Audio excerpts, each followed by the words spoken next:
Bonjour à vous toutes et à vous tous. Mon nom est Claude Laferrière, je suis enseignant géopolitique et avocat.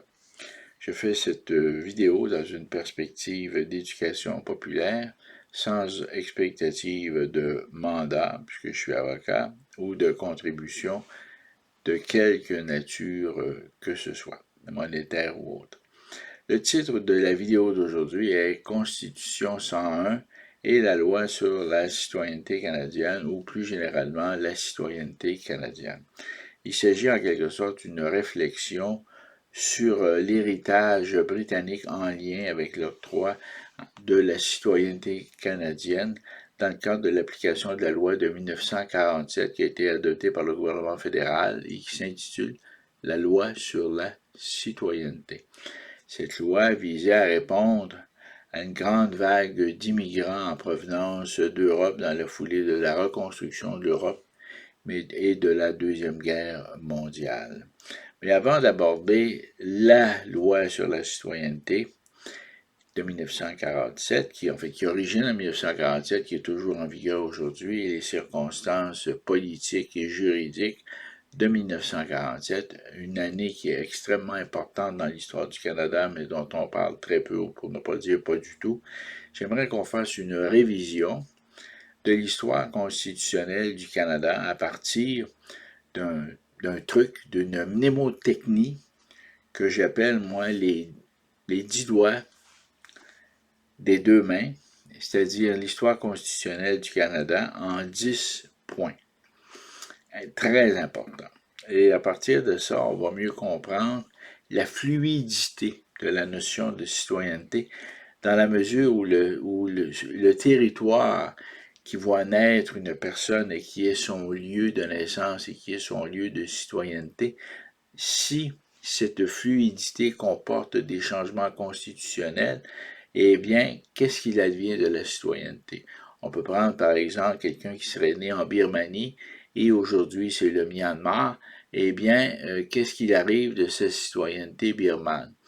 Voilà, la même chose évidemment qu'on pourrait dans tous les anciennes républiques de l'Union soviétique, la plupart aujourd'hui sont devenus des pays indépendants. À ce moment-là, est-ce qu'il y a eu une modification au sujet, par exemple, de la citoyenneté? Quelqu'un qui est né à Cuba avant la révolution cubaine, et qu'est-ce qu'il arrive avec sa citoyenneté après la révolution cubaine? Donc, il y a toute une série de changements possibles sur le plan constitutionnel qui affectent un territoire donné et qui ont pour effet de modifier la citoyenneté. Quel est le cas particulier du Canada? On va y revenir. Donc, faisons cet exercice des 10 doigts de la main, si vous voulez, des 10 points des grandes étapes, si vous voulez, de l'histoire constitutionnelle du Canada. Commençons par 1759, c'est la bataille des plaines d'Abraham, que les Français vont perdre. Évidemment, les deux généraux en cause, Montcalm et Wolfe, vont décéder. Mais il faut comprendre que la bataille des plaines d'Abraham de 1759, du mois de septembre 1759, a ceci de particulier, et c'est un aspect dont nos historiens parlent très peu, c'est qu'au fond, Louis XV, qui était le roi, le monarque de France à cette époque, n'a jamais vraiment eu l'intention d'envoyer la royale, c'est-à-dire d'envoyer des navires pour venir en aide aux colons de Nouvelle-France, à la Nouvelle-France créée en grande partie par Louis XIV. Louis XV avait d'autres ambitions. Lui, c'était d'envahir l'Angleterre par le biais des côtes non loin de l'Écosse ou du Dorset. Et c'est ce qu'il planifiait d'ailleurs, ce qu'il a tenté de faire au mois de novembre 1759, ce qui a donné lieu à la bataille des Cardinaux, qui a été un échec épouvantable pour la France. Donc, après l'échec des plaines d'Abraham, que de toute façon Louis XV n'avait pas l'intention de mener la bataille, puisqu'il n'a jamais envoyé le renfort, et la bataille des Cardinaux de novembre, qui visait finalement pour la France à envahir, à planifier un débarquement en Angleterre pour se rendre à Londres et remplacer le roi de l'époque, n'est-ce pas, qui était Georges II et qui va devenir Georges III l'année suivante, là, et par le remplacer par un Stuart d'Écosse, donc qui était favorable à la France. Donc, la bataille de 1759, la bataille des plaines d'Abraham, n'a jamais été pour nous, les Français abandonnés par la France, n'a jamais été pour nous un véritable échec puisque le roi n'avait pas l'intention de finalement sauver la Nouvelle-France. À l'époque, c'était une dénommée Jeanne-Antoinette Poisson, dit la marquise de Pompadour, qui était, enfin, que les Parisiens considéraient, qualifiaient d'être la putain du roi et qui fournissait des jeunes filles au roi. Donc, le roi Louis XV était vraiment, si vous voulez, un schnappant, une décadence, un roi décadent qui n'a jamais rien fait, qui ne voulait pas. Et en fait, ce qu'il a fait, c'est qu'il nous a envoyé l'intendant Bigot, qui était un être absolument corrompu, un gestionnaire de colonies, une crapule en quelque sorte. Bon. Et voilà, ça c'est 1759, la fameuse bataille des plaines d'Abraham. Deuxième point, 1763, le traité de Paris qui confirme que la France abandonne sa possession américaine à l'Angleterre. Sauf la Martinique et la Guadeloupe, bien sûr, pour plaire à Madame de Pompadour, n'est-ce pas? Voilà. Donc, 1763. Troisième année très importante, troisième doigt, si vous voulez, c'est le 1774, l'acte de Québec.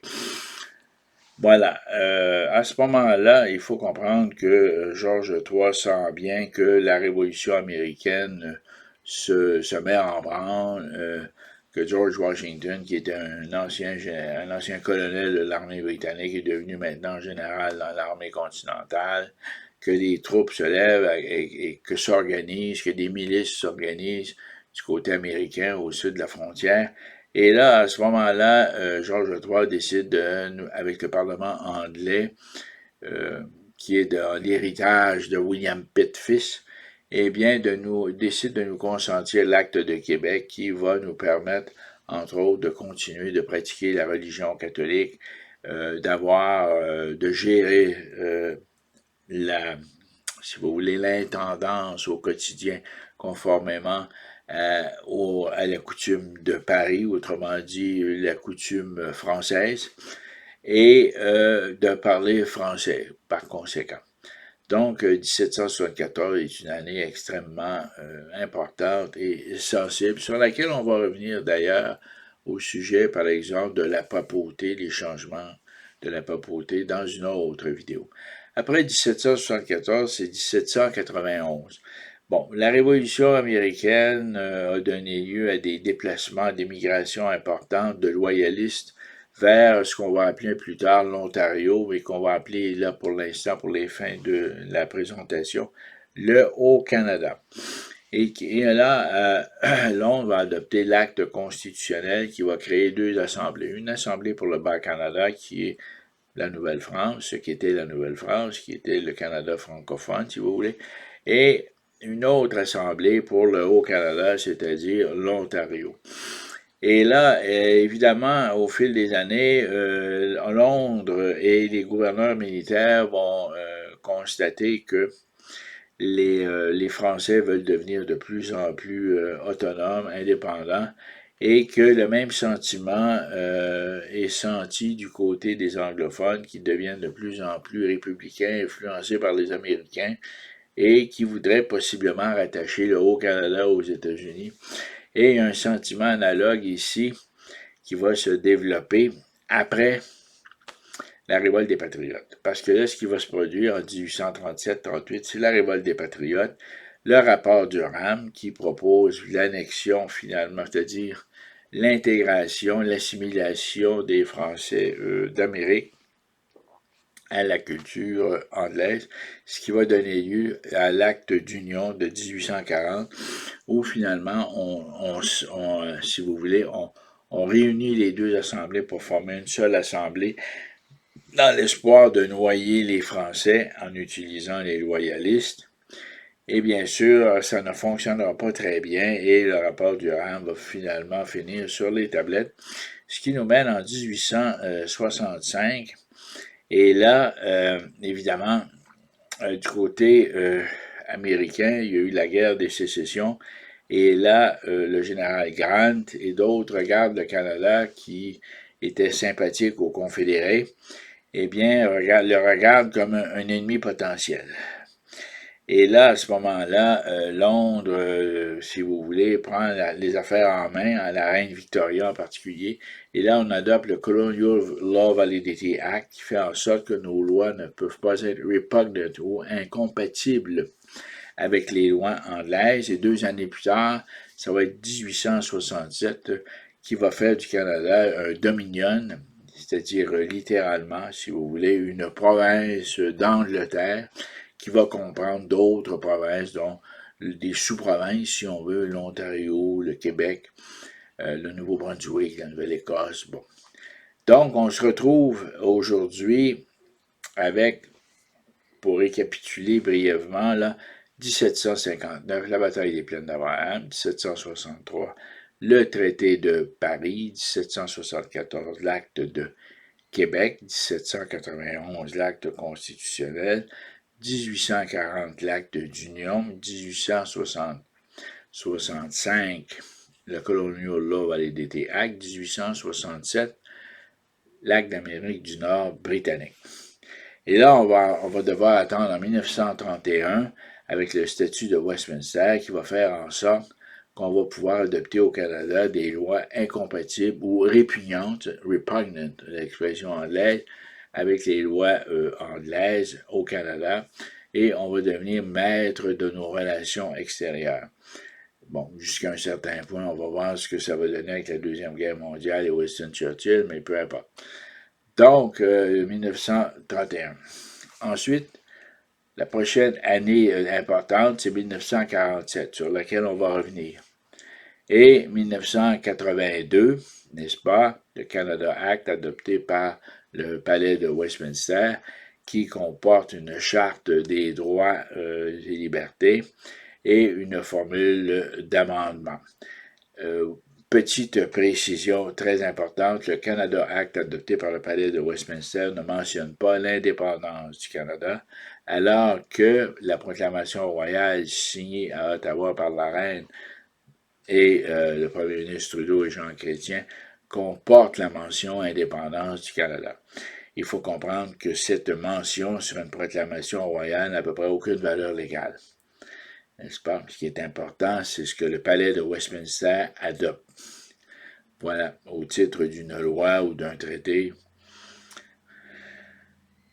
Donc, après 1867, 1931, 1947 et 1982.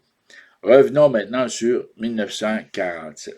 Qu'est-ce qui s'est produit? À part la fameuse loi sur la citoyenneté canadienne et qui accorde aux nouveaux Canadiens la citoyenneté, la question qui se pose, c'est avant 1947, quelle était la citoyenneté des gens qui habitaient le Canada? Est-ce qu'on était des citoyens canadiens?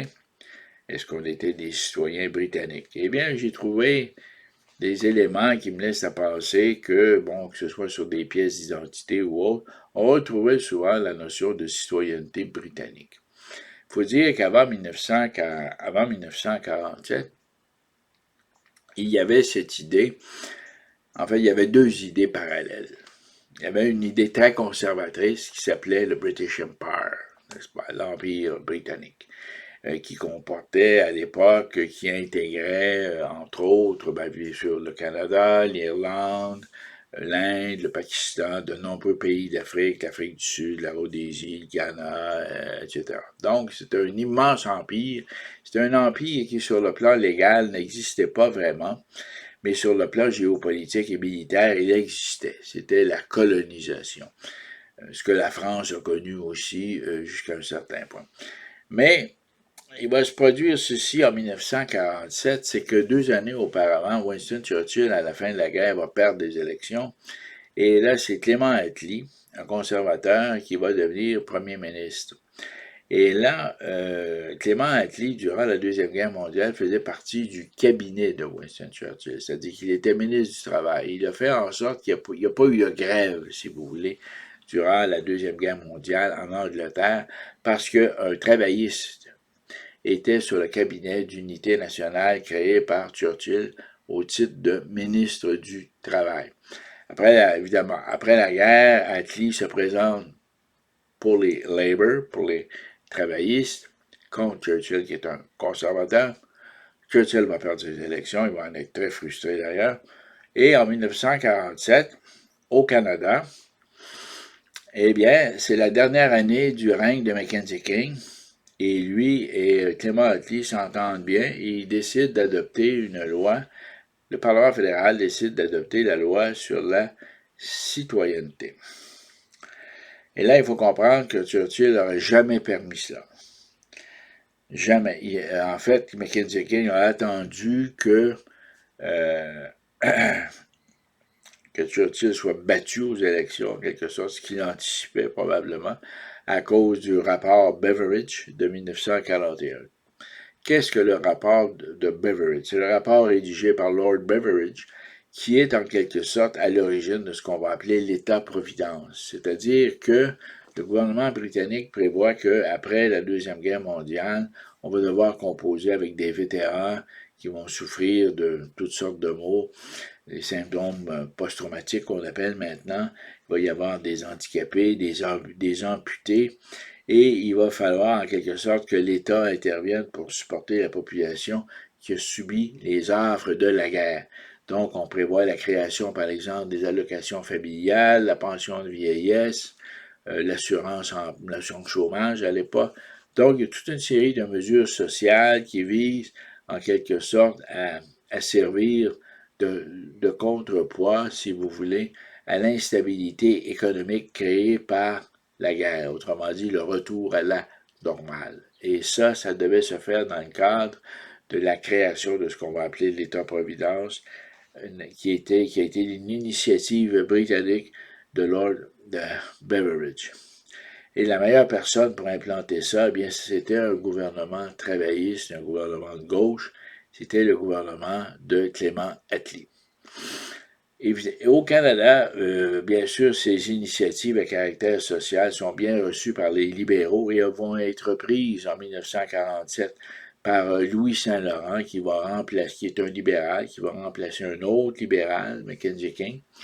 Et là, ce qui est important aussi de noter, c'est la décision de la Chambre des Lords. Qu'est-ce que la Chambre des Lords? Ben, écoutez, la Chambre des Lords en Angleterre, vous avez la Chambre des communes, vous avez la Chambre des Lords. C'est un peu l'équivalent du Sénat. Sauf que dans la Chambre des Lords, ce sont des gens nommés. Il existe un comité qu'on appelle le comité judiciaire qui est formé de lords juges qui reçoivent des appels des tribunaux des différentes colonies. N'est-ce pas, à partir de 1833 là, jusqu'à de nos jours. Bon. Et les appels qu'ils reçoivent proviennent à la fois, surtout des cours d'appel, mais ça peut venir aussi de la Cour suprême. En 1947, dans la décision procureur général du Québec contre procureur général du Canada, on décide, la Chambre des Lords, l'Appeal Court, décide de ne plus entendre les causes à caractère criminel ou civil en provenance du Canada. Donc, ça confirme une certaine indépendance du Canada par rapport au judiciaire. Toutefois, nous sommes liés jusqu'à un certain point par les précédents de la Chambre des Lords en vertu de la règle du res judicata, la fameuse règle des précédents. Donc, voilà. Donc, 1947 est important pour ça et ça va anticiper un amendement à la loi de la Cour suprême qui va faire en sorte que la Cour suprême va devenir le tribunal de dernière instance au Canada à partir, si vous voulez, de 1949.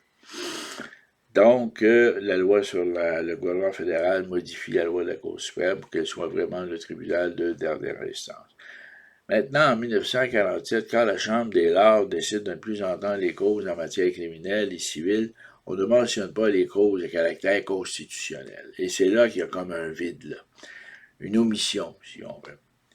Et ce qui nous amène, bien entendu, à réfléchir sur la possibilité, dans des litiges à caractère constitutionnel, dans des décisions rendues par la Cour suprême du Canada, est-ce qu'il y aurait possibilité d'un appel à la Chambre des Lords? Voilà. Maintenant, je vais revenir un peu en arrière pour dire que l'effondrement de l'Empire britannique, du British Empire, s'est poursuivi après la Deuxième Guerre mondiale, n'est-ce pas? Et il y a eu d'abord l'indépendance de l'Irlande avant la Deuxième Guerre mondiale. Ensuite, après la Deuxième Guerre mondiale, l'Inde, le Pakistan, par la suite, les années 60, 70, de nombreux pays d'Afrique. Donc, l'Empire britannique, tant rêvé par Winston Churchill, est vraiment réduit en miettes. C'est la décolonisation. Mais parallèlement à l'Empire britannique, s'est développé ce qu'on appelle le Commonwealth. Bon. Ça, le Commonwealth, ça a commencé, l'idée a commencé en 1926 et s'est poursuivi, finalement, il s'est consolidé par la conférence de Londres de 1949. Qu'est-ce que c'est le Commonwealth? Bien, c'est une union économique des anciens pays, si vous voulez, des anciens États qui formaient l'Empire britannique. Et la structure du Commonwealth est relativement compliquée, ce qui est essentiellement une alliance économique. Donc, vous avez aujourd'hui, dans l'état actuel du Commonwealth, vous avez 54 pays, dont de nombreux pays sont des républiques qui ne reconnaissent pas la reine comme le chef de l'État, même si la reine est la chef du Commonwealth. OK? Donc, vous avez des républiques qui ont des présidents, comme l'Inde, le Pakistan, qui font partie du Commonwealth, mais qui, en quelque sorte, ont une participation, si vous voulez, strictement, je vous dirais, économique et non pas politique ou constitutionnelle. Et à l'intérieur de ces 54 pays qui forment le Commonwealth, il y en a 14 qui retiennent, qui ont encore la reine comme chef de l'État, dont le Canada, l'Australie, la Nouvelle-Zélande et quelques autres îles, n'est-ce pas? Donc, on se retrouve avec un Commonwealth, si vous voulez, à deux étages. Un premier Commonwealth de 14 pays et un deuxième Commonwealth qui intègre des pays qui sont républiques, finalement, pour un total de 54 pays qui forment un Commonwealth économique. Donc, et le comité judiciaire du Conseil privé, la Chambre des Lords dont je parlais tantôt, continue de recevoir des appels des pays du Commonwealth à certaines conditions.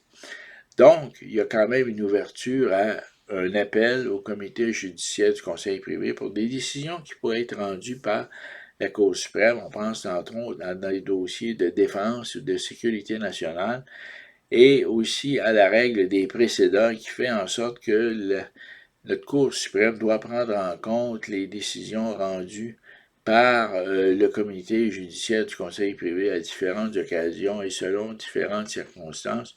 Du moins, ces décisions exercent une autorité. Et ces décisions sont authoritative. Elles ne sont pas binding. Elles n'ont pas pour effet de lier la Cour suprême, mais elles influencent.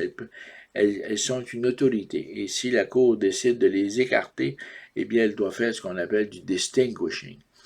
Et c'est par le distinguishing qu'on arrive finalement à mettre de côté une décision de la Cour d'appel d'Angleterre, de la Chambre des Lords, pour établir une position authentiquement canadienne et uniquement canadienne. Bon, quel est le lien avec la citoyenneté? Bien, le lien, il est simple. C'est la question de l'indépendance du Canada et du caractère, si vous voulez, sui generis de la citoyenneté canadienne, son caractère à la fois original, mais en même temps son caractère mouvant, fluide. La question qu'on peut se poser, est-ce qu'on a encore aujourd'hui, d'une certaine manière, une double citoyenneté? Est-ce qu'on a la citoyenneté canadienne et est-ce qu'on a en même temps, possiblement, une citoyenneté britannique? Et là, il faut comprendre que, par exemple, lorsqu'on regarde le passeport du Royaume-Uni, avant le Brexit, sur le passeport du Royaume-Uni, on pouvait lire EU, n'est-ce pas? L'Union européenne. Donc, c'était European Union et c'était the Kingdom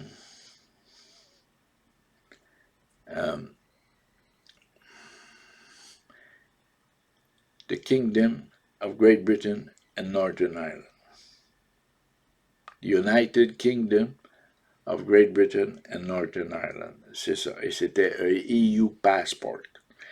Voilà. Après le Brexit, on a enlevé le EU et c'était British Passport, United Kingdom of Great Britain and Northern Ireland.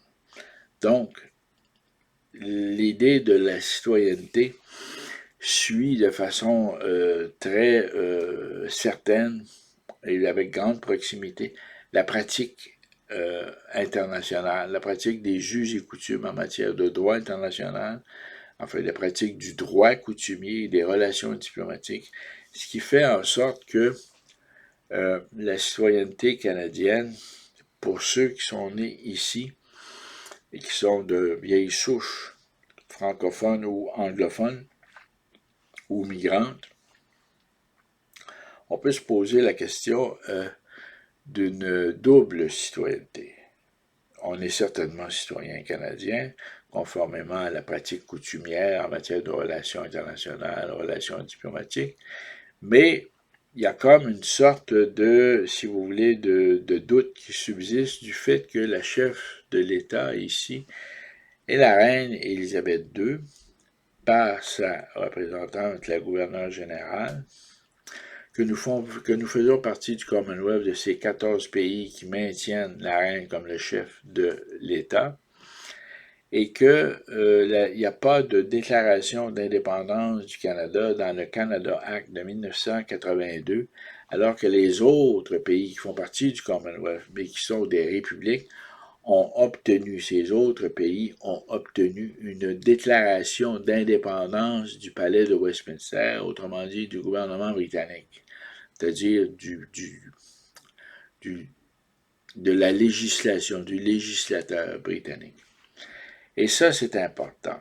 Ça veut dire que le dossier du Canada est mal enclenché, là. On aurait dû obtenir dans le Canada Act une déclaration d'indépendance du Canada. Mais jamais Margaret Thatcher n'aurait accordé cela dans la foulée, si vous voulez, d'une approche conservatrice de Winston Churchill jusqu'à Margaret Thatcher. Jamais elle n'aurait accepté cela. Est-ce que la reine, elle, l'aurait accepté? Probablement. Probablement. C'est la raison pour laquelle elle a ajouté l'indépendance du Canada dans la proclamation royale d'avril 82.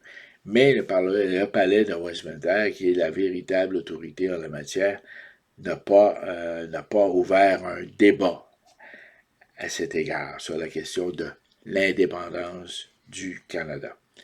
Alors que le débat a été ouvert pour l'Inde, le Pakistan, dans le cas du Pakistan, le Pakistan de l'Est, le Pakistan de l'Ouest, l'affaire du Cachemire, de nombreux pays africains, l'Afrique du Sud, le Ghana, la Rhodésie, etc. Donc, le processus d'indépendance s'est relativement bien enclenché et l'intégration de ces nouvelles républiques indépendantes au Commonwealth s'est très bien déroulée, enfin relativement bien déroulée. Malgré quelques escarmouches ici et là. Mais pour ce qui est du Canada, on est dans une sorte de limbo constitutionnel. C'est comme s'il y avait encore un doute sur l'identité canadienne. Ça aurait été pourquoi on n'a pas ajouté l'indépendance du Canada dans le Canada Act. Ça, c'est une question. Et pourquoi on n'a pas obtenu une proclamation? Et pourquoi on a voulu maintenir la reine comme la tête, le chef de l'État ici? Bon, c'est ce qui fait que, d'une certaine manière, nous sommes des citoyens britanniques de l'époque de Victoria. C'est une pratique constitutionnelle de 1867, un texte constitutionnel qui n'a jamais été amendé, qui n'a jamais été mis à jour. Je parle ici de l'Acte d'Amérique du Nord britannique, adopté par le palais de Westminster sous la règne de Victoria en 1867. Et la loi de 1982 n'a pas réglé grand-chose, n'a pas amendé la loi de 1867. Comprenez, là? On a simplement rajouté une charte et une formule d'amendement dont on ne sait jamais. On ne sait pas quoi faire avec parce qu'on sait que ça va être un fouillis, là, personne ne va s'entendre. Donc, c'est à partir de cette complexité d'une sorte de chaos constitutionnel. Là. Il n'y a pas d'autre mot là, assez fort pour décrire le fait que, d'après moi, on est des citoyens canadiens, ça, il n'y a aucun doute là-dessus. La pratique du droit coutumier, indépendamment de la loi de 1947, mais on est potentiellement des citoyens britanniques. Même si on parle français, ça n'a pas rapport. Le territoire ici a été conquis par l'Angleterre et a été dirigé par des gouverneurs militaires jusqu'en 1867. Et à partir de 1867, nous sommes devenus un dominion. Et un dominion qui a été sous contrôle législatif à cause du Colonial Law Validity Act. On ne pouvait pas faire des lois incompatibles avec des lois anglaises. Il va falloir attendre le statut de Westminster. Et pendant ce temps-là, se sont développés des précédents, des décisions de la Cour d'appel qui nous ont liés. Donc, tout ça pour vous dire qu'aujourd'hui, il y a un tourbillon constitutionnel qui n'est pas réglé, qu'on aurait pu régler, je pense, assez facilement avec les gouvernements travaillistes, comme par exemple le gouvernement Tony Blair. On aurait pu en profiter pour régler cette question de l'indépendance du Canada, tout en gardant possiblement la reine comme souveraine ou en devenant une république, comme de nombreux pays du Commonwealth, qui font partie du Commonwealth, qui reconnaissent la reine comme la chef du Commonwealth, mais des pays qui sont essentiellement, qui ne sont plus des monarchies. Voilà. Donc, c'était ma vidéo pour aujourd'hui. Je vous invite à commenter, à aimer ou à ne pas aimer. Généralement, je réponds à vos commentaires. Vous pouvez partager, je vous l'invite fortement. Donc, là-dessus, je vous souhaite une belle journée, un bel été. Je vais peut-être en faire une autre vidéo qui va porter sur la monarchie, les églises et les paradis fiscaux. Parce que là, vous allez voir que la véritable raison pour laquelle les gens tiennent tellement au Commonwealth, c'est que c'est la question des paradis fiscaux, qui est une question extrêmement sensible et délicate pour nos élites. Donc là-dessus, je vous souhaite une excellente journée et à la prochaine.